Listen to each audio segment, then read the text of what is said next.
Hi everyone, how are you today? I hope all of you in a good condition right now. Today, we are going to continue our learn about derived quantities.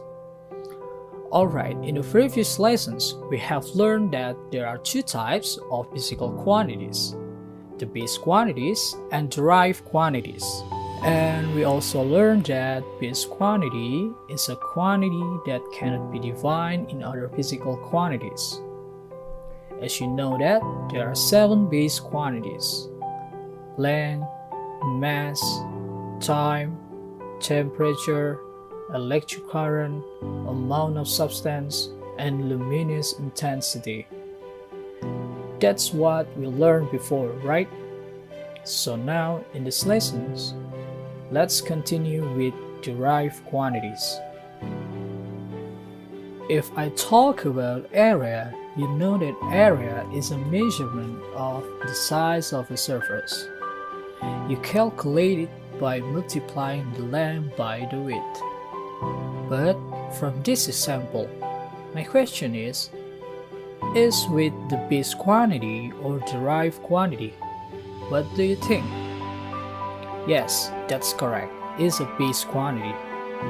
Okay, because width actually is measure of length, and length is a base quantity. Now, both length and width are base quantities. So, what about area? Okay, we can say area is derived from length and width, right? So area is called the derived quantity. So we can say that for the quantity which derived from the base quantity, we call this derived quantity. In other words, combining base quantities, we are getting derived quantities. Okay, another example. Speed of car is 30 km per hour. So here, we can say speed not present in the list of base quantities. Where it comes from? So I can say speed is equal to distance divided by time. So distance and time, it is present in the list of base quantities because distance actually is a measure of length and length is a base quantity. So from these two examples, we can understanding that multiplying and dividing the base quantities, we are getting derived quantities, right? Like area, speed, volume, velocity, etc. So what are derived quantities? Derived quantities are the quantities which derive from the base quantities through multiplication or divisions. Now, let's talk about how to get derived units. To get derived units, we can use some steps. The first step, write the formula of derived quantity. Let's make an example. In the previous slide, we know that the speed is derived quantity, so now we want to find out the unit of speed. So as we know that speed is equals to distance divided by time. So the first step is done. The second step, find the base quantity present in the formula. So here, in this case, we have two base quantity. The distance is base quantity and time is base quantity. Now the third step, write units of base quantity present in the formula. So the base unit of distance is meter and the base unit of time second. Okay, the last step. The acquired unit of the systematic equation gives the unit of derived quantity. Artinya, satuan yang kita peroleh dari persamaan sistematis tersebut adalah satuan besaran turunannya. So we can see that from here, the units of speed is meter per second. Alright, now let's talk about measuring the derived quantities.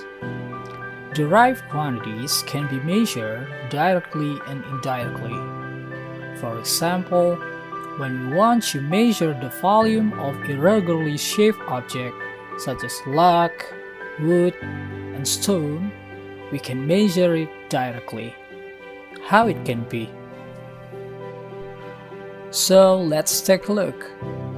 First, measure the volume of water in a graduated cylinder or measuring cylinder. Pertama, ukur volume air di dalam gelas ukur. And then submerge the object. Dan kemudian celupkan objek tersebut. After that, measure the final volume of the water.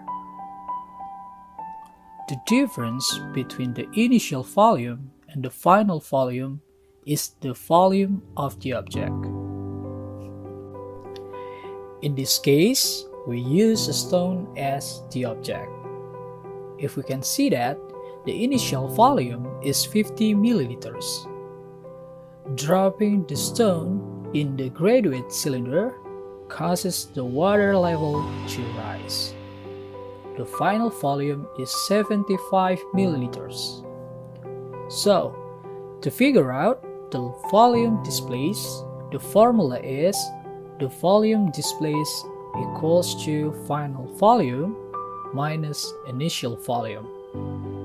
Therefore, 75 milliliters minus 50 milliliters equals to 25 milliliters.